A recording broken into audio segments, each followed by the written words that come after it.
ایک بات ایک دوست نے ایک دفعہ مجھے بڑی وہ حسین لگی. اس نے کہا کہ ایک شخص کا انتقال ہو گیا.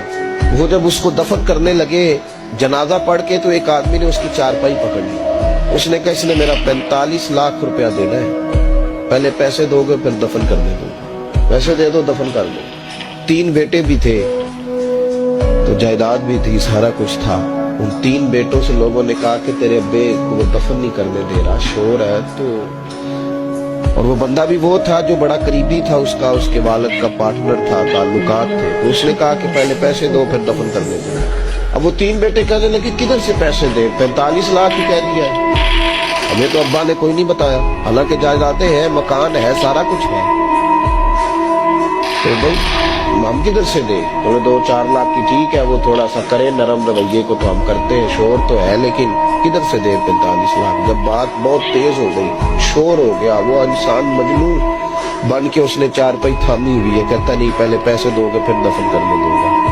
3 بیٹے تھے تو ایک بیٹی بھی تھی. بیٹی کو گھر میں پیغام گیا کہ تیرے ابا کو دفن نہیں ہونے دیتے. اس نے سارا زیور اتار کے بھیج دیا. اس نے کہا اس چچا سے کہو میرے ابا کے اس دوست سے جس نے قرضہ لینا ہے کہ یہ رکھ لے اور میں تھوڑے تھوڑے کر کے پیسے لوٹا دیتی ہوں, پر میرے باپ کو مرنے کے بعد وہ رسوا نہ کرے, اس کو دفن تو ہونے دے, میں ایک پائی دے دوں گی, میرا وعدہ رہا. جب وہ بیٹی نے 8-10 لاکھ کا زیور بھیج دیا تو وہ قرضہ لینے والا شور کرنے لگا. اس نے کہا او مجھے پتہ چل گیا, مجھے معاف کر دو سارے اور اسے دفنا دو. کہا کیا ہوا؟ تو وہ کہنے لگا میں نے اس سے 45 لاکھ لینا نہیں تھا, میں نے دینا تھا.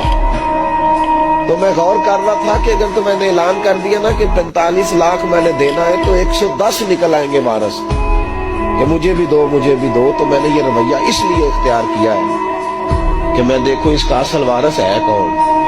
تو اصل وارث وہ بیٹی ہے جس نے اپنے کانوں سے بندے بھی اتار کے بھیج دیے اور جس نے اپنے وہ شادی والے دن پہننے والے زیورات پہلی رات کا وہ اس نے زیور بھی سارا اتار کے دے دیا. اس نے کہا کہ باپ کا کفن نہ میلا ہو جائے. تو اصل وارث بچی ہے. اس نے کہا اس نے مجھے وصیت کی تھی ہر ایک کو نہ دے دینا, میرے اصل وارث کو دینا. تو مجھے اصل وارث مل گیا ہے, اب میں کسی اور کو نہیں دوں گا, اس بیٹی کو دوں گا جس نے باپ